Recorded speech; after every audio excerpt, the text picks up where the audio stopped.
Hello mga kanegosyo, kumusta po kayo? Naririto na po tayo sa part 2 ng ating video tungkol kay WeVentures Capital. Ngunit bago tayo magsimula, kung di ka pa nakaka-subscribe sa aking channel, maaring pindutin mo lamang ang subscribe button para lagi kang update sa mga ganitong video na gusto mo.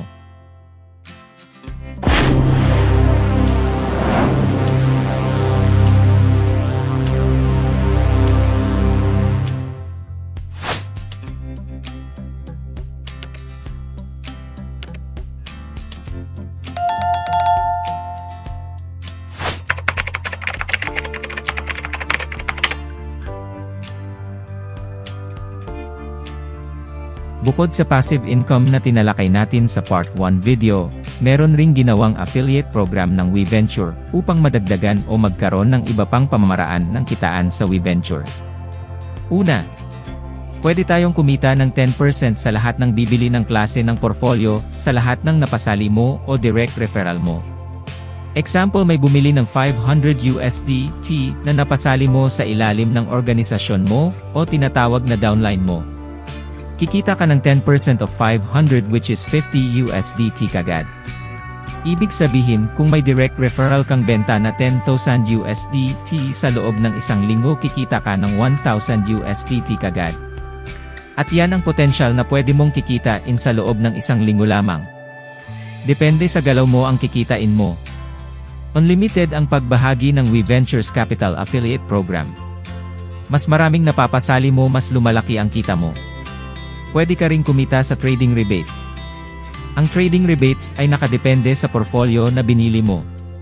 Kung portfolio 1 ang binili mo, which is 50 USDT, ay kikita ka ng 5% sa unang level lamang, ibig sabihin sa lahat lang ng direct referral mo lamang. Ngunit kung ang binili mo naman ay ang portfolio 2, na 100 USDT, pwede kang kumita hanggang second level mo. Sa unang level mo ay 5% at sa lahat ng nakuha ng direct referral, which is your second level, ay kikita ka ng 4%. Ngunit kung ang portfolio 3 ang binili mo, na nagkakahalaga ng 500 USDT, ay pwede kang kumita hanggang third level. 5% sa first level, 4% sa second level, at 3% sa third level mo. Habang mas malaki na portfolio ang binibili mo, mas malalim ang trading rebates income. Ngunit sa ngayon ay di pa available ang 1,000 USDT o ang 5,000 USDT at ang 10,000 USDT na mas mataas na portfolio package at mas malawak at malaki ang kitaan sa trading rebates program na ginawa ng WeVentures Capital. Nandyan din ang sarili nilang Cooper token na ilalabas as listed token sa trading market ayon sa roadmap nila. Isa ito sa pamamaraan para ibahagi nila ang Cooper token sa affiliate program. Kung paano kumita ng Cooper token ay sa ganitong paraan. Sa bawat direct referral na nakukuha mo, bukod sa 10% nakita mo, ikaw ay tatanggap din ng 5 Cooper token. Kaya mas maraming direct referral, mas maraming Cooper token ang makukuha mo. Kikita ka pa rin ng 3 Cooper token sa second level mo. At 2 Cooper token naman sa third level mo. At 1 Cooper token sa fourth level. 0.50 naman 5th level, at 0.25 sa 6th hanggang 9th level mo. Kaya kung mas marami kang direct referral, mas mabilis ang pagkita mo ng Cooper token. Habang merong pumapasok sa iyong Cooper token. Ito rin ang basehan sa Manager Bonus affiliate program nila. Kapag kumita ka ng 500 Cooper token, ikaw ay magiging Asset Manager 1. Bibigyan ka ng WeVentures Capital ng one-time promotion na 110 USDT at may weekly salary ka na 45 USDT. At kung maabot mo ang 1,000 Cooper token, ikaw ay tataas at magiging Asset Manager 2. Tatanggap ka ulit ng one-time promotion na 330 USDT at tatanggap ka ng weekly salary na 60 USDT every week. At kung maabot mo naman ang 2,000 Cooper token, ikaw ay tataas at magiging Asset Manager 3. At tatanggap ka ulit ng one-time promotion na 550 USDT at tatanggap ka ng weekly salary na 400 USDT every week.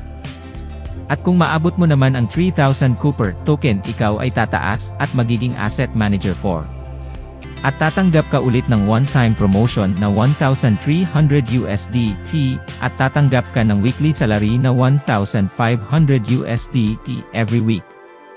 At kung nangyari na abot mo naman ang 5,000 Cooper token, ikaw ay tataas at magiging Asset Manager 5. At ikaw ay tatanggap ng one-time promotion na 3,500 USDT at tatanggap ka ng weekly salary na 5,000 na halos katumbas ng 275,000 pesos weekly salary. Disclaimer: I am strongly expressing the fact that I am not part of the management of WeVentures Capital. I am an independent investor or staker of the company only. All information and opinions expressed are based on MY own research & analysis derived entirely from the website of WeVentures Capital. The presentation conducted should not be construed as financial advice. Risks involved may be imminent & personal discretion is highly required in involving in this business. Thank you for watching.